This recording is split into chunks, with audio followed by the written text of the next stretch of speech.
gained the attention of global media through this picture captured by Turkish photojournalist Osman Sakari in the Afrin camp in Syria. 5-year-old Pooja bit her lips, raised her hands, eyes filled with fear, and surrendered to the camera thinking it was a gun. Like most, it broke my heart and it brought tears to my eyes, but I didn't do anything about it because I couldn't.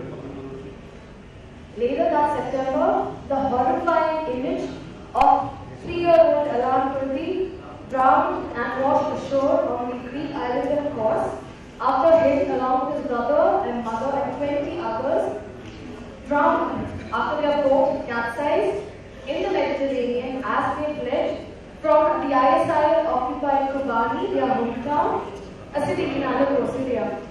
This wrecked international outrage and made global headlines. The same time in September, Brandon Stanton, the photoblogger of Humans of New York, was traveling across Greece, Austria, Croatia, and Hungary just to portray the images and stories of refugees traveling across Europe. 20 stunning portraits that shook humanity, and out of the 20, this one disturbed me the most. As the father says, and I quote, "She has not known many happy moments in her childhood. I heard her say something that broke my heart as we boarded the boat to escape from Syria. She saw her mother being crushed by the crowd and she screamed, 'Please don't kill my mother, kill me instead.' Like most, that broke my heart and it brought tears to my eyes. But I didn't do anything about it because I couldn't. 2.5 million such children are out there today. 2.5 million. The Syrian refugee crisis is one of the largest exodus we have witnessed in our times post the World War II. It has generated more than 5 million refugees in neighboring countries and more than 6 million internally displaced within Syria. And what makes it unprecedented in the history of mankind is the numbing fact that more than 50% of these refugees are children under the age of 18. That means children out and devoid of family, social spaces, schools, friends. It broke my heart and it brought tears to my eyes. And I didn't do anything about it because I couldn't. Now, as I believe there exists a very fine line, a tipping point between sympathizing and empathizing. And as for me, a mechanical engineer turned educator and a social worker deeply connected with the upliftment and the empowerment of children, as it turned out to be under the acute helplessness these light-treated statistics generated, was nothing but merely a different choice of words. I will do something about it because I think I can. For 2 weeks, a distressed me kept researching about the Syrian war and the refugee crisis, trying to find out opportunities and explore places where I could contribute or volunteer in my own capacity, but found no leads. And one day, I woke up, right out of bed, grabbed a bunch of flowers on the bay window, took a picture, tried to smile, but ended up looking confused rather. And this was the flood of thoughts that impulsively came into my mind. Hey, look at this picture, it's a colorful picture, maybe this is going to lighten up a refugee child's day, perhaps. I'm going to print this out and I'm going to send it to each and every refugee child. But when I print it out, there's going to be a blank side, so why not couple it with a short, warm message? Yes, it could be a letter. But hey, wait a second, Syrian refugee children don't understand English, so let me take the help of Google Translate and translate it to Arabic. There you go. That is what I'm going to do. I told this to my boyfriend and he thought I was absolutely crazy. This was the idea. A letter with a colorful picture and a warm message. And the motive was as simple and humble as to put a smile across a refugee child's face.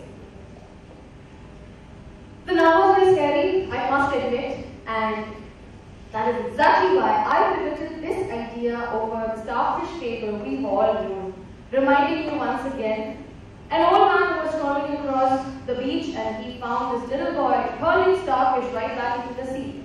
Curious, he asked, "What are you doing, little one?" He says, "I'm throwing back starfish into the sea. Look, the sun is out. They might get dry and they will eventually die." Ridiculing his foolish nature, the old man says, "Oh, little one, that's not going to make any difference. There are thousands of starfish washed ashore along for miles and miles of this coast. One person can never make the difference." The little boy heard that, picked another starfish, and hurled it right back into the sea. He smiled and said, "It made a difference with our one."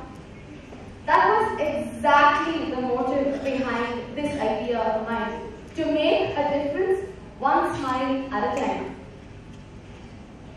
Assuming everybody would want to send a letter, the only challenge that lay ahead of me was finding a reliable facilitator at that end to distribute the letters to these children.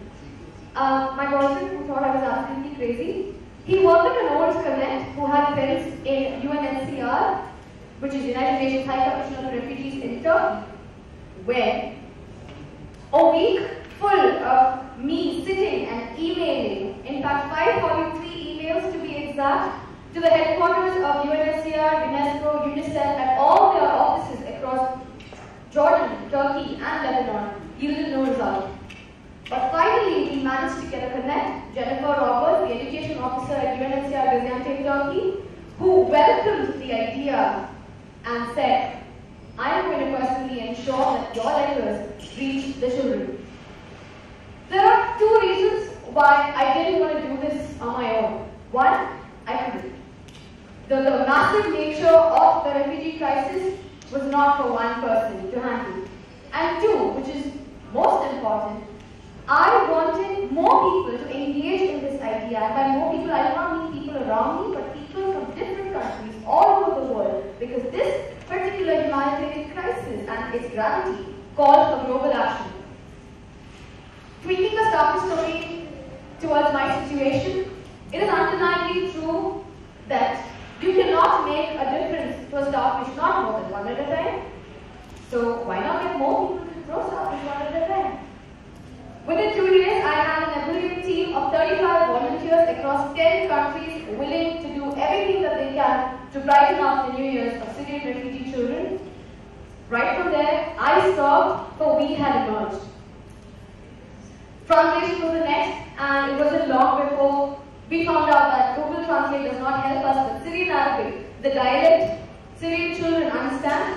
That is when a mutual friend connected us to Amna Niyaz, wonderful Amna Niyaz, I must say, a Saudi Arabian citizen of Syrian descent who single-handedly volunteered to translate all the English messages to Syrian Arabic. No matter how difficult or time-consuming it would get, we were very sure that we will write the letters by hand so that it ensures a human connect to each and every child, just as much as they deserve.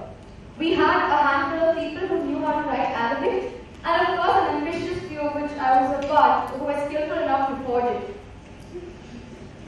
All the nuances were addressed. All we needed was a name and a platform. Letters of Love, as I coined it, was launched on Facebook on October 11, 2015. How to send a letter of love is very simple. You go to our Facebook page, inbox us a really colorful picture, a really happy picture of you, and also a short, warm, positive message for New Year's.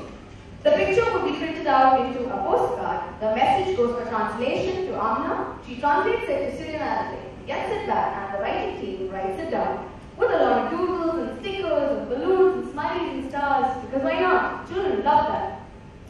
These letters would be packaged and couriered to the destinations which the UNHCR would guide us with by mid-December as they await New Year celebration by Jan 1st.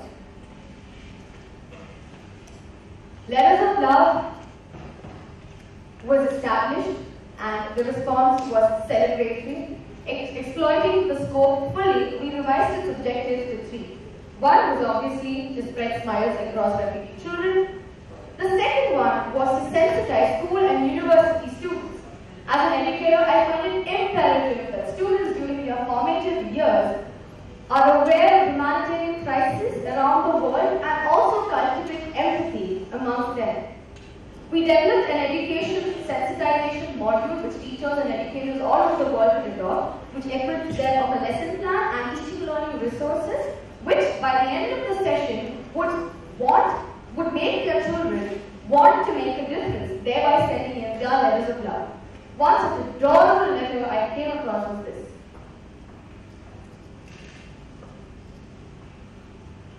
Vishnu was kind enough to even mention his roll number, his class and division.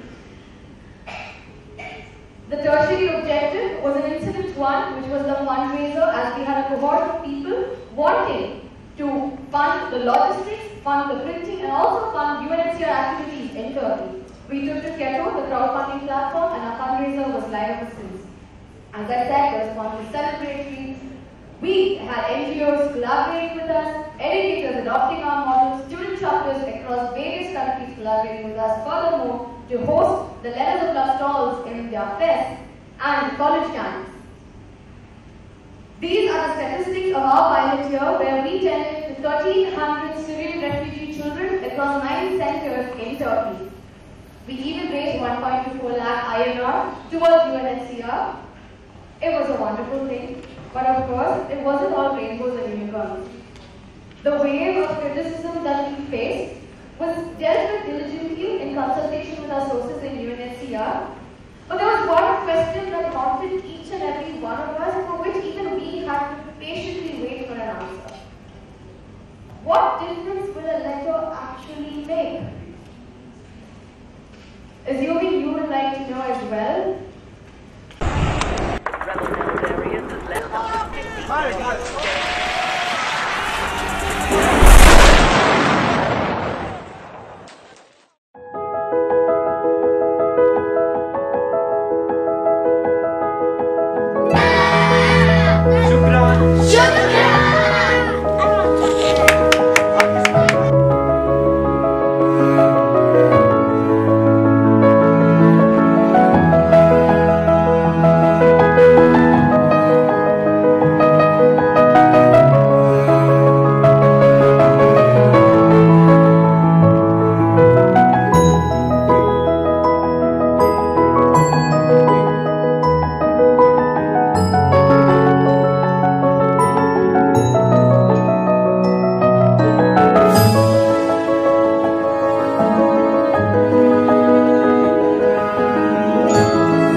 by Jan 6th. So until then, the Letters of Love team did not celebrate their New Year's until our mailbox got 15 GB of media of these happy, smiling starfish. Don't they look happy? I wish I could say they lived happily ever after, but by mid-August 2016, the video footage of 4-year-old Umran Laknesh being dragged out of the rubble of his home, which was destroyed by an airstrike in their hometown in Aleppo, wrecked global outreach once again. It was a reminder that the Syrian war was not over, neither was the crisis. But this time, we decided that we will do something about it because we think we can. Letters of Love geared up for round 2, and incidentally Jennifer got back to us because all the children had a question for us. Won't our friends be writing to us this New Year's as well? Overwhelmed with joy, but that wasn't just it.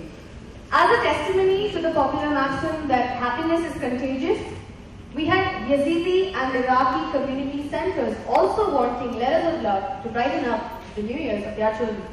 For the uninitiated, there are millions of Iraqi refugee children fleeing sectarian violence and war back in Iraq, and hundreds of thousands of Yazidi children who have fled the genocide of the ethnic cleansing by ISIS. This increased our target audience by 10-fold.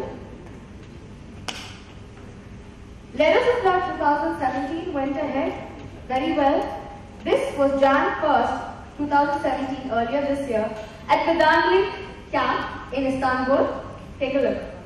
باشه نزول چی دادمه جبنه هر جیان جبونه سرسالی جوره قچیان دنه مجی حالی جوره بلد کن مرحبا باشه میتوانی هلا وسهلا هادي ولا قچ بدمه جبونه سرسالی شاديه حبيبي جبر بدمه ورا بدرباس ورا نو ساقيه ولا ما And this soon transforms you.